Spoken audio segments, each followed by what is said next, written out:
Welcome, ladies and gentlemen, to another Leave a Legacy with host Taco Tony. And today's special guest is Mr. William Schuster. Nice to meet you, sir. Thanks Appreciate you coming on. Thank you. Mr. Schuster is the City of Galveston's Councilman for District 2.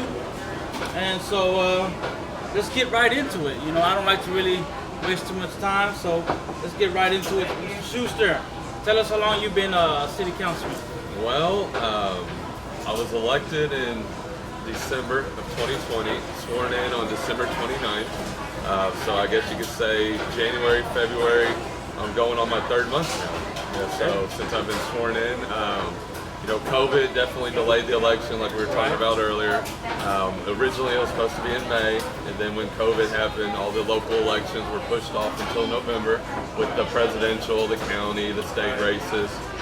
So we had a little delay, and then I had a runoff to where, there was 4 people in my district running for election. So that, we had a runoff, and that was another 6 weeks after, the general election. So, after it was all said and done, I took office 2 days before the year ended. So this is my third month. That was, pretty interesting year we had last year, man. I think everybody's plans or whatnot got sidetracked. But I was gonna say, how does it feel to be a councilman? It's a tremendous honor because you gain the trust, you gain the respect, you gain, really the biggest thing is trust. And it's an honor to represent such a big group of people, a big, district. District 2, I've lived in it my whole life, and it really is a great neighborhood. It's a great district. It's traditionally residential areas to where you've got people that have had the homes through generations. It's an honor just to have the trust of the people that live there. Because you throw your ideas out, you throw your solutions out to some of the problems, and people come out and vote for them. So I'm truly honored to be in this position. It's a good feeling. Awesome. And what part of our city is District 2? So picture, and I use geographic terms because I'm from the island and it's easier that way. So it'd be 6th Street, which is Mario's on the seawall. Right. Down, and it zigzags around town through some geographic reasons and some other reasons why districts are drawn. But it's mostly the east end of the island from Mario's on the seawall down to 39th Street. Then it zigzags around the football stadium down to Broadway. So it's that little chunk that's from Mario's on the seawall down to 39, zigzag around the football stadium, down to Broadway, back. So, that little area of town. So that's usually, that's where we're at now. We are going to have redistricting coming up. So next year, those lines could be redrawn because of the census that comes out, and all the requirements from the federal government and things like that, state government, to redraw districts within our community. So that will be of interest. I would say since 2008, a lot has changed in that district. It's a lot of rebuilding, a lot of tearing down. Specifically, Magnolia Homes, that got tore down, got reconstructed into something else. So a lot has been going on with that district. And like I said, to be honest with you, I'm glad we have what I consider one of us. Yeah. I consider you one of us. You're born on the island. You're local. You're for the local people. And so, with that being said, what changes do you plan to bring to our city? Well, that's a great question. And that's part of the reason why I got on council is, I'm a teacher here on the island. I'm from the island, like you said. My biggest interest is the success of our community, and I really, when I ran, I wanted to make Galveston a great place to raise a family, and I think if you have those goals, it's so hard in 6 years, 4 years, 2 years to do that. There's so many factors that contribute to that. So you plant the seeds when you're on council, you plant the ideas, and then hopefully you get headed in the right direction. And really our job is to set policy for city management by ordinances through local governments. So the biggest change I'd like to see is just Galveston to where it's the best place in this area to want to raise a family, because you got a good paying job, you can buy a home here on the island and raise kids because we have awesome schools, we have good parks and all the amenities that want to bring families to the island. Now, Can I change that in 2 years, 4 years, 6 years? No, but we can, with every decision we make at City Hall, that could be in the back of our minds. Step in the right direction. Exactly. Like, you always want to put the quality of living for our residents, the quality of living for, us on the island as our top priority. And we do that behind every decision at City Hall. That's a major philosophy. And I think if you have that idea behind you with every decision, every vote, you put the interests of our residents first, and right. That's a really good, way to run local government, in my opinion, especially here in Galveston. And with that being said, how do you feel about our city being more commercialized for the tourists? That's always the issue that Galveston will face. Balancing the needs of residents, balancing the needs of tourists. And as our nation, as our state, as our community moves more and more towards a service-based economy where, we're not necessarily production-based economy anymore, that's a much bigger issue than what we're talking about. But still, as we move to that service base where, we look around and you see it everywhere, the thing is with that is we got to balance the needs of tourism, and the residents. So what that really is like, how can we invest in things that, tourists can enjoy, but the residents do as well? Actually using those tourist dollars to where, hey, the resident sees that improvement, they see that benefit, they see that amenity, right. From that tourist. Because, tourism, we get the most, staunchest resident who's anti-tourism and all that, and at the end of the day, it generates sales tax, yes. It generates development, it generates funding for a lot of the stuff that we get from sales tax, so there's a need for it. Now, right. The thing is that I've, been running around the last 2 years saying, well, let's think about, the quality of tourists or the type of tourists we bring in, because Galveston's famous for what? Bringing in beachgoers, right. The day trippers and things like that. And don't get me wrong, that is a big part of our tourism dollars, it's the day trippers, the beach.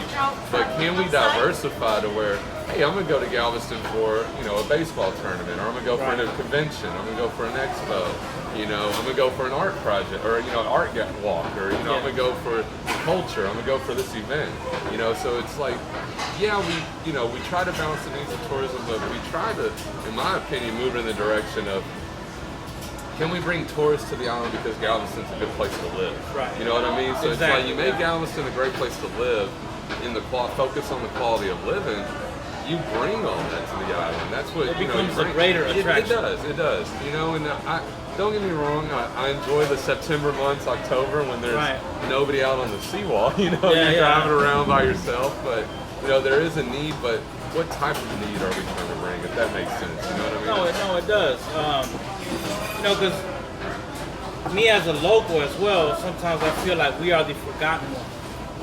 Especially in our neighborhoods. Well, there's a lot of road work that needs to be repaired. Yeah. Let's say sewers that get always flood the streets, flood zones. Yeah. So as a local, sometimes, and I feel that we have been neglected. Yeah. But I'm glad that you have cleared that up, in a sense that we also depend on tourism. A lot of our businesses depend on the tourist dollar. For its survival.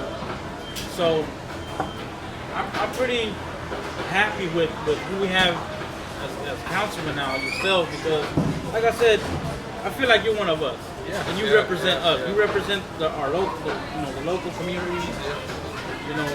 I think you're bringing something good to the table, and I really can't wait to see the changes that you're going to bring.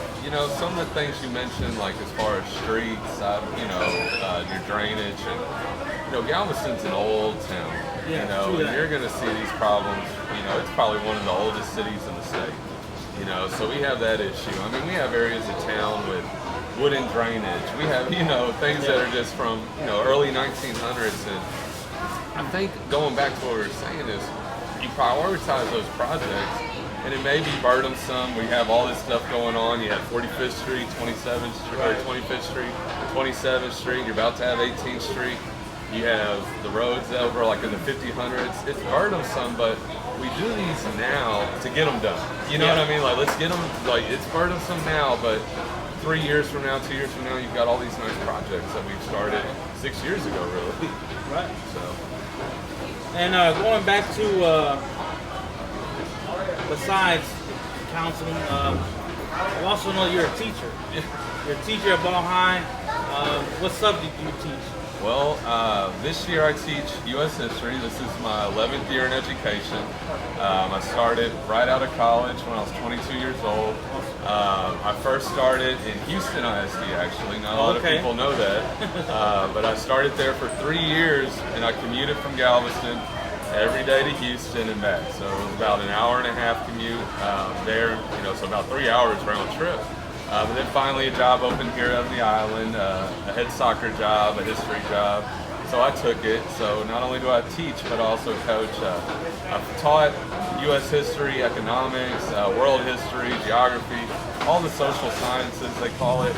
And then I've coached baseball, football, volleyball. Awesome. And also, what's the fourth one? Baseball, football, volleyball. So you're like a Swiss Army. Yeah, exactly. Like a Swiss so Army I try to knife. do them all. That's right. That's right. No, but I think that's pretty cool, man. You're not just, in one area. You know what I'm saying? And, well, the teaching part, that's really what got me involved in council too. And I think it's an advantage that I have, and had in the campaign, and then now, obviously now in council is I work in a public setting. Got Ball High. It's the one. We have Ball High, we have O'Connell. But Ball High, it serves thousands of our students a day. You have nowhere really else on the island. You have 2,000 of our teenagers meeting at one time. So you get an idea of what you get a kind of a pulse of what's going on in the community. You see what the kids go through, and you hear their struggles, and then a lot of times you hear the parents' struggles. So you gotta hear to the community. You kind of got a pulse of what's going on, and that's really what got me interested. Was just, I've taught U.S. history the last 8 years, and part of it you teach local government, and I've always been fascinated with Galveston politics because you can write a book on it because our so much history here. There is so much history, and it's funny you brought that up because next year at Ball High we'll be offering a Galveston history course that focuses, and I'm actually one of the creators of it. We created this class to basically show you Galveston's history, but part of it was to show you the culture. And also part of it was, once you get towards the end, show the kids what it's like, how your city functions. So take them to, in a non-COVID year, have a field trip. You might go to the new fire station. You might go to Public Works, City Hall. You take 60 kids to meet, city employees, firemen, stuff like that. That's 60 more kids a year that never had that opportunity. Right, and also that could spark a new interest. Exactly. Somebody that never thought of getting into that field, or thought. You're exactly right. That could spark a pretty good interest. You're exactly right. Yep. So, but I also want to ask you. Tell me what the GISD Educational Foundation is. So, I'm not necessarily a spokesman for the district, but so what it is they're a foundation on the island that they fundraise, they do money, they do all kinds of fundraising, and then teachers can apply for grants, and then they get to, let's say you wanted iPads for your room, or you wanted textbooks, that just isn't really in the normal budget. You would apply for this program, go through the application process, the board approves it, and then they basically cut you a check for what you were looking for. So for myself, I found out a little bit about it this year because I applied for a grant. So I applied for a grant. I got $2,000 awarded to go out and buy Galveston textbooks to kind of help facilitate the class a little more, just make it a little more interesting. So we'll have a class set of Galveston history, and then basically any book out there written about Galveston, we'll have a copy due to this grant. So that's going to be something else that we can use for it. And now moving forward, I know there's actually some grants out there for field trips and things like that. So I'll be looking into those to help facilitate this history class as much as possible. Because that's kind of it's been a little bit of a dream of mine to teach this class because the history of the island is so cool, but just to kind of turn people on to how Galveston works, the opportunity here, and get people interested in their local government or, you know, involved in their community. That's really the goal of mine that I had. And I think that's going to benefit your students a lot. Oh yeah, tremendously. You know, I feel like that's going to also prepare them for college. You know, when they go into college, and they might want to keep going with this. No, you're right. You're right. And so, as a councilman, high school teacher, what is your morning routine?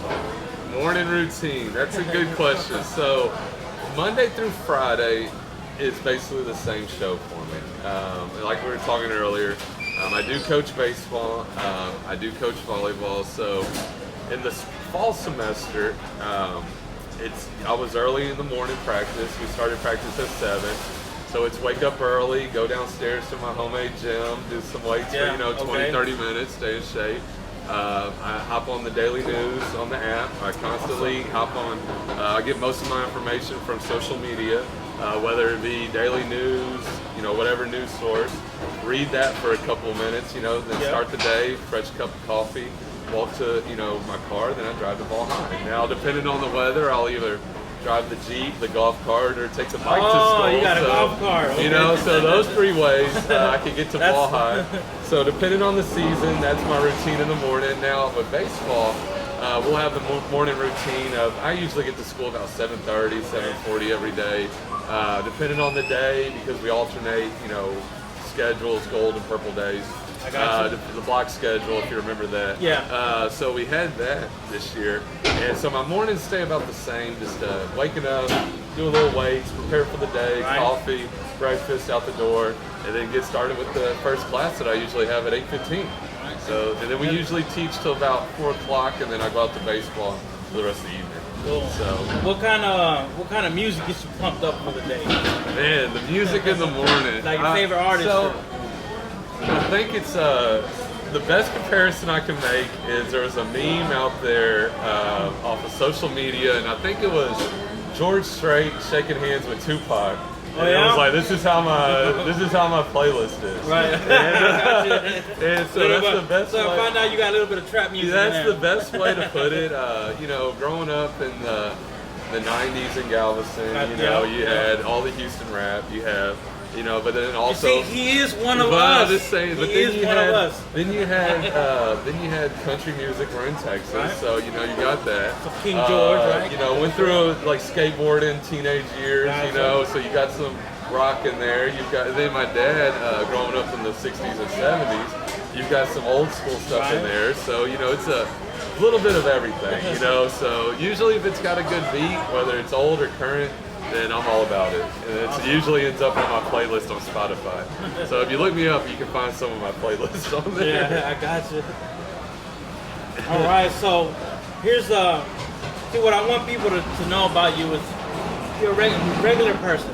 You know, besides you being a city councilman and all that. Average Joe, that's right. And so, with that being said, I know everybody celebrates Valentine's Day 14th. Tell me why is that day so special for you? So February 14th is a special day in the house, in the Schuster household, soon to be Schuster household. That's the day that my fiance and I went on our first date. That's awesome. eight years ago now. So 8 years ago we go on our first date. Now fast forward to 2020. That February 15th was the day we got engaged. Oh, awesome. So, you know, you have Valentine's Day, 8-year anniversary, 1-year engagement, all into one. This year was a little different, obviously, because February 14th this year, 2021, was when we had Winter Storm Uri. So we had this winter storm. And so we were at the house, lost power, frozen, you know, all that stuff.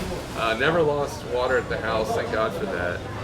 But we lost power for about 4 days. So, you know, when that happened, the best way to put it, all heck broke loose on the island. Right, yeah, exactly, You know, people, when they lose power, they lose water, they want answers, you know, so the best person to go to is your city council person. Like, hey, what's up? You know, so shoot me an email, call me, whatever. So, you know, that was happening nonstop. And before you knew it, a week went by in the Schuster household, and besides from freezing to death, we finally got around to celebrating it on February 21st this year. So a week later, we were able to celebrate. But I don't think I could have gone a couple more days after that. She might have been packing her stuff up after that. And so she is your fiance, right? Yes. How did you go about proposing to her? Oh, well, so it's funny. One of our first dates, our first date was a dinner at the original Valentine's Day night. But one of our first dates after that, her mom used to work over here at the Tiki Bar. Okay. And so we come over here, so Galveston, going out, having fun has always been the connection for us, and her interest in Galveston is just as large as mine. She loves it here. She's from Galveston. She's a BOI. She's a Ball High grad. She's got the same resume as I do. Everything that I do with Galveston, she's probably done more, so she loves the community just as much as I do. And, so that's always been a common interest of us, and then when we first started dating, it was in February of 2013. Well, like I said earlier, my dad had passed in August of 2013. So we moved in together in his house, when I inherited, and we've been together ever since. So, she was with me through all that, supported me through all this, and you just knew she's the one, Yeah. And, how'd you guys meet? We met, just out and about in Galveston. She used to bartend at Beerfoot, one of my places I used to like to go to, Yaga's and all that. Right. So, it's kind of, that's kind of how we got going. And then, she's a teacher as well, so like I said, we've got everything in common. We'll be getting married this July, so making it official. So then we'll be looking to have kids in the near future, and that's a part of the gig on council is, hey, I can do things 4, 5, 6 years, hopefully, that they can enjoy, like when they're born 4 or 5 years old, maybe they can start to see some of these improvements and things like that. So last year, it was on Mardi Gras that I proposed to her. So right during one of the parades, it was just like, hey, walked up. I actually told her I wouldn't even be in town that day. Oh, okay. So she was mad about me missing the anniversary, the day before, as usual. You gotta work them up. So, so that happened. And so I just proposed to her at that Mardi Gras. And then what's funny is we were actually supposed to get married this February, but COVID happened again. Everything's been delayed. So there you go. But you know what? She must be a great woman to be able to understand the situations of everything and just, hang tough. She's phenomenal. She's the brains behind the operation. Awesome. She's, my biggest supporter. Lucky to have her, thankful, to God for her. I'm glad that I have her in my life because sometimes I'd be lost without her. Exactly. Every great man needs a great woman, and that's just, it's all about teamwork. It is, definitely. So also, going back to Ball High roots, we have a Super Bowl champion. Yes, we do. Mr. Mike Evans. Shout out to Mike Evans. That's right. And you are responsible for having a Mike Evans Day, correct? That's so, you can have a day for, anybody out there in the community. And so what happens is City Council offers a proclamation where we proclaim this day, we honor you for your accomplishments. And I was just thinking, what a better success story. Right, exactly. Somebody from the island reaching the biggest game out there, in our country that we have, and it's, it puts the island on the spotlight, it really does. You get members that go and do things for the community, whether it's the World Series, Super Bowl, or even they might do something for NASA or do something for, UTMB, and when they have that success, it's a spotlight for the community, so I thought, what a better person to do it. We made the proclamation, and then I thought, what a better place to do it than where Mike played. And, he played football, and that's in the fall, but he also played basketball. So I was like, let's... I remember going to his game. Yeah, so big game against Texas City, district game. Unfortunately, Ball High lost by 4 points. Nothing irks me more than losing to Texas City. I mean, exactly. But anyway. Or Lamar. Or Lamar, that's right. Those two, you can lose all your games, but as long as you beat them, you're all good. All right, but anyway, So I thought, what a better game, to do it at. What a better opportunity. Especially having his high school coach there, and then one of his little league coaches, Coach Petalway, to be able to receive that for him. Getting the word out. And I thought, what a better way to show the city support than having Mike Evans Day. So you look back and, gosh, I forgot the date off the top of my head. February 3rd, I believe.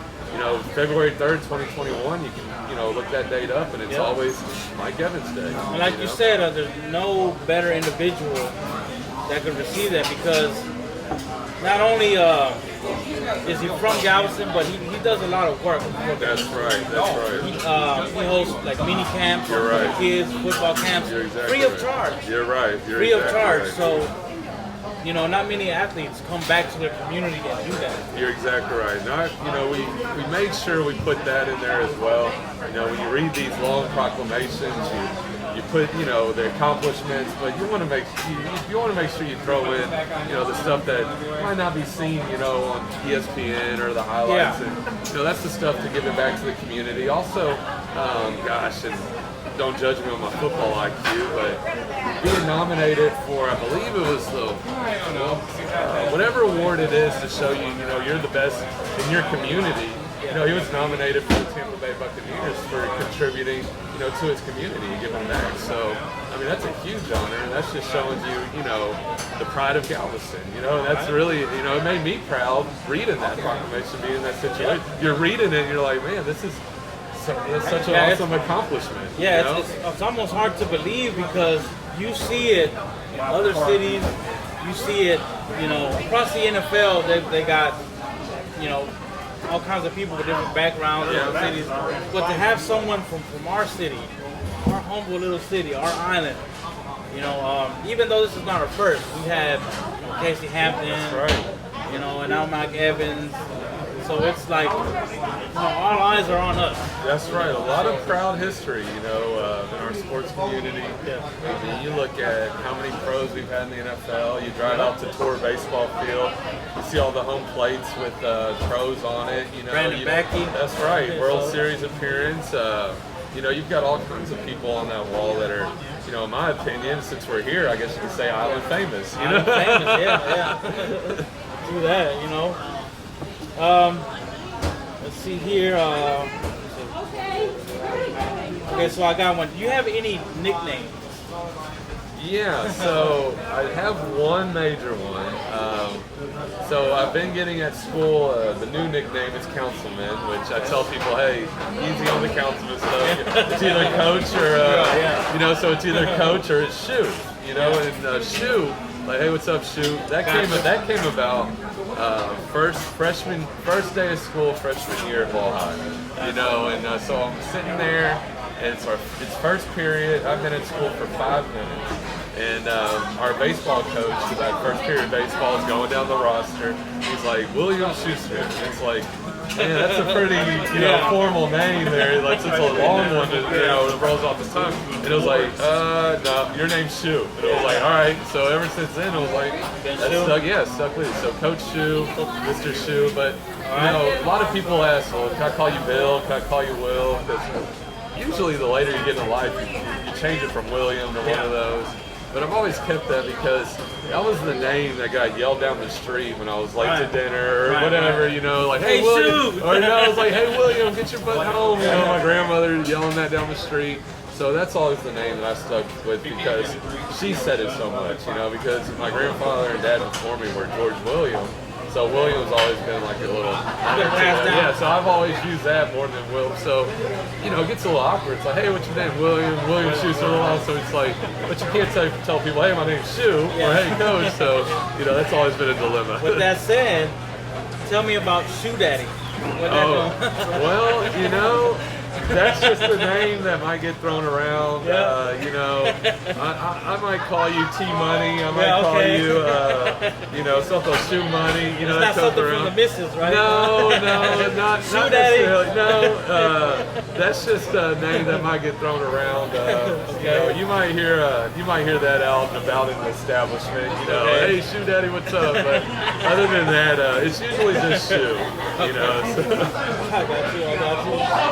So besides everything you do, is there any special hidden talents you have that people don't know about? Well, what you see with me is usually what you get. I wear my heart on my sleeve. Pretty emotional guy. I get fired up about things. I'm pretty passionate about things. I have an addictive personality. When I get, turned on to something, when I, get interested in it, it consumes my life. And right now, counsel, that's my addiction right now. It's like I found something I love. I'm doing it, but also teaching too. At the end of the day, that's what I love to do. This new class that I'll be teaching, that's kind of a hidden talent for me. Is that interest in Galveston and things like that. But I love playing baseball. I love coaching it because it makes you play baseball when you're a baseball coach. You got to hit grounders, you got to hit pop flies, you got to throw batting practice. You're sore more days than not, especially the older you get. But I've enjoyed staying in shape over the years, working out. I've done 2 Galveston Ironmans. I was going to ask you. Yeah, where you swim, bike ride. How was that like? Well, it's a commitment. It's a 4-month, 5-month training commitment. You work out maybe 2 to 3 hours a day, or either on the bike, running, or swimming. So you do it out at Moody Gardens. It's a mile swim, 56-mile bike, 13-mile run. It's all over Galveston? Yeah, you usually start at Moody Gardens, head out west. Now, the reason I got into it was because when I first started coaching baseball, our baseball team volunteers for the Ironman every year. We usually do it just to help out. We do one of the Gatorade tables, hand them out to the bike riders. So the first year I saw it, I was like, I could do that. That looks fun. Something challenging. Yeah, that's challenging. Something addictive I could get on. That's something I'm into right now. So I started it, got onto it, and then that first year I did it, it fired up the baseball team so much. They were so excited, like, Coach, yeah. Kind of got them into working out a little more, I think. Yeah, they're saying that. So it actually, it was fun. So hitting counts like that, not too much, talent going on, but I try to, whatever I'm gonna do, try to excel in it, put full effort, commitment into it. Whether it be teaching, counsel, Ironman. Yeah, you know what? I could tell that just from your vibe. You're very passionate in everything that you do, and genuine as well. So I appreciate the work you're doing for our community so far, and I'm sure that our citizens of our great city appreciate the hard work you're doing. Yeah, well, the work's never over, and that's the thing. And it's a lot of times, you get credit for things like thank you for this and all that, and I appreciate it. But a lot of times that credit, goes to city staff, our city employees, city workers, especially those, men and women, first responders.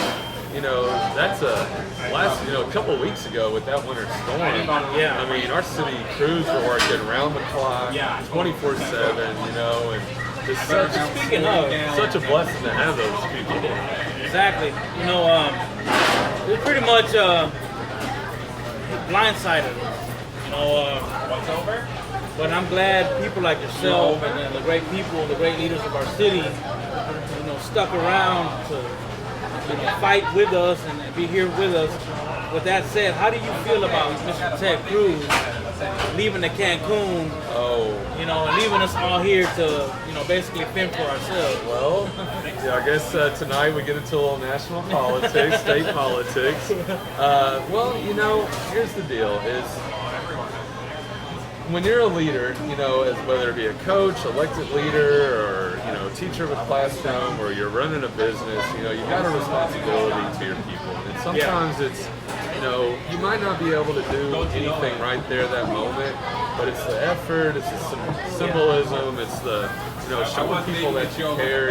You're trying to help them in a terrible situation. And like with myself, a lot of times I didn't have the answers. And I would just try to get people out of communication. Like, hey, lights are out. I don't know when they're coming on. And people, they want to have answers, but because you were dealing with a lot of the issues yourself. But like, hey, water's out. And you might not have answers, but people want to see you, how you're dealing with it. They want to at least have some kind of answer, some kind of information from you. Or be able to calm the storm. Exactly. Be able to, because you have some leadership qualities. You have a leadership responsibility as well. And in my opinion, I just I would rather just try to be in my state, try to be in my community, whether it be a hurricane, freeze, drought, tornado, you name it, whatever you can do to help, whether that's pass out water, whether that's pass out food, start a donation drive, or phone drive, so whatever you can do, use your name to, fundraise, things like that. And, I'll be honest, those are things that I wasn't able to do, but like offering your time for volunteering, donating, doing what you can that shows, the community that you truly care and that you have their best interests at heart. Exactly. So if anything, more symbolism behind it, with, trying, deciding to leave, go other places during the time of a disaster. I think people want to see you lead in that time. You're an elected leader, you're an elected official, you represent the community. People really want to see you, make a stance. They really want to see you out there helping, doing what you can. Even if you don't have an answer to one question, they at least want to see you trying to work on those things and trying to do those things. And given the circumstances, like, how does Galveston plan to handle a situation like that? So, anytime you have a disaster or anything in local politics, it's never perfect. Anything dealing with massive amount of people, dealing with different opinions, different finances, what you name it, different regulations. You're never going to have 100%, success, satisfaction, things like that. So what you try to do in local government is you try to be as efficient as possible. You try to be, where you can manage these things as efficient and, as best way as possible. So when you have things, situations like this, well, how can we improve from it? Was there a lack of communication? Probably so, yeah. How can we push out more communication, moving forward? How can we utilize more social media? And then how can we reach out to people that don't have social media? How can we get phone alerts? How can we get to where people, it's easy to register for these things, text messages, and, so part of my suggestion has been, try to get as many people registered as possible, try to get them turned on as much to the information as possible. Us as council, try to push out as much information to constituents, just so they know in these times of need. Now, moving forward preparation-wise, I think Galveston learned a hard lesson on, hey, if it's going to freeze, we might want to make better preparation, whether it be, and that comes down to personal, we, honestly, in my opinion, is moving forward, we've got to treat this like a hurricane. We think it's going to drop down to 25 degrees, 19 degrees, 30 degrees. We got to make the preparation like it's a hurricane. Hey, wrap pipes, people need to be known on that, save water because you might lose it. Yep. Think about generators somehow, prepare food supply, and, being ahead of it, before it happens. So you take the errors that you make in anything that you might, have disaster or anything you do, and you try to improve on those things. Like, what did we do wrong? And right now, council is collaborating. Mayor asked, hey, what are your opinions? What can we do to improve? And that's the good thing with council is we collaborate all these ideas, we put them together, and we try to push them out to where we can, help as much as possible. That's what I was going to ask you. The aftermath of the storm. I know there's a lot of help out there now. Could you tell us of different organizations that people can, because there's still people that are still being affected by it. There is.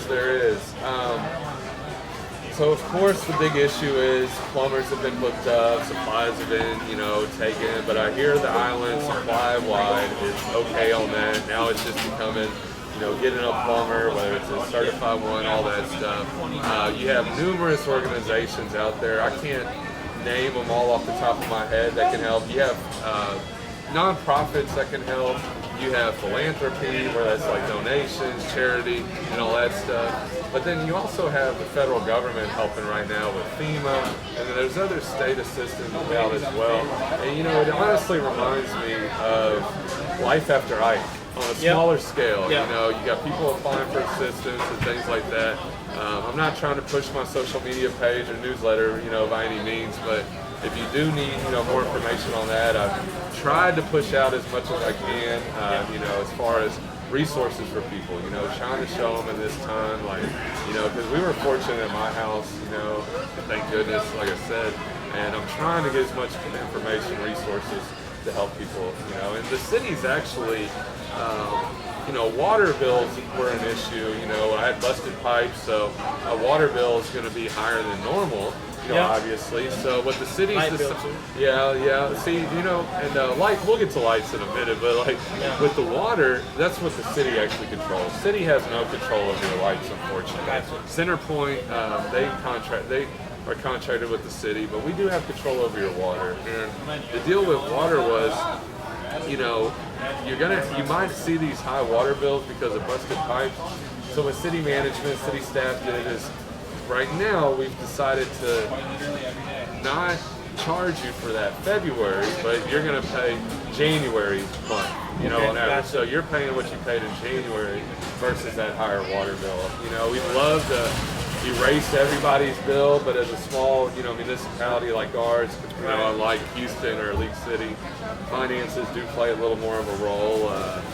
So we are going to adjust that for people, and that's something we can do at the city, which I'm more than happy to do. Awesome. So with that said, do you have any favorite charities out there that you would like to bring attention to? There's tons of them out there on the island. I think anyone that you donate to, you've got where it's got like the interest of the people, the residents, are helping a specific cause.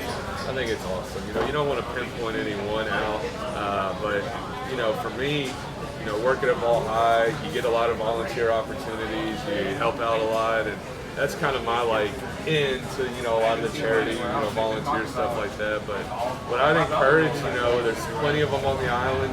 You can look them up, obviously, and try to participate in those things. As far as helping, it's the most satisfying feeling is doing these things, these volunteer drives, or these things you're talking about, and it really is a good feeling to know that, like, hey, you helped somebody in Galveston or in the county. So. Well, ladies and gentlemen, I don't want to take up too much more of your time, sir. I'd like to thank everyone who tuned in, hit the like button and subscribe. I'd like to thank Mr. William Schuster personally once again. Thanks for having me. I appreciate it. Great guy, great man. Like I said, he's one of us. He works for you. His best interest is Galveston, is the locals. So I applaud you, sir, for doing a great job so far. Well, I'm trying, man. Yeah, that's all we can ask of you. Yeah. That's all we can ask of you. It's a privilege to have you as one of our councilmen. I feel like you're going to take us in the right direction because you understand what it's like to be a local. I appreciate those words. I appreciate that. Let our viewers know where they can contact you. You have any social media outlets? I do. I try to get as high tech as possible. Yeah. Of course, you can follow my Facebook page. It's got my city contact information. If you live in District 2, don't ever hesitate to shoot me an email, call me. But even, if you live in Galveston in general, and you'd like to talk, just never hesitate to reach out. So you can follow me on Facebook. I created the Twitter page. That way, if we have another natural disaster, I know there's a lot more younger people these days on Twitter. So, trying to reach out to as many people as possible. So we have the social media out, so never hesitate to ask or contact. Awesome. You can also reach me on Facebook, Taco Tony Entertainment. It also brings you a Leave a Legacy podcast. You can reach me on Instagram, 1DKing409. I'd like to thank y'all once again. Want to remind y'all, I am selling merchandise. Leave a Legacy. I like the purple. You know what I'm saying? Yeah. Ball High. Like yeah. So I had to use y'all get at me if y'all want, sweatshirt. You know what I'm saying? Thanks again for tuning in, and we'll see you next show. Today's Legacy, left by Mr. William Schuster, signing out. Thank you. Appreciate it. Appreciate you too, brother. That was fun. Yeah. Heck yeah. Appreciate you. Yeah, man. We'll have to do it again sometime. Yeah. Let me know whatever y'all want to do. We can even.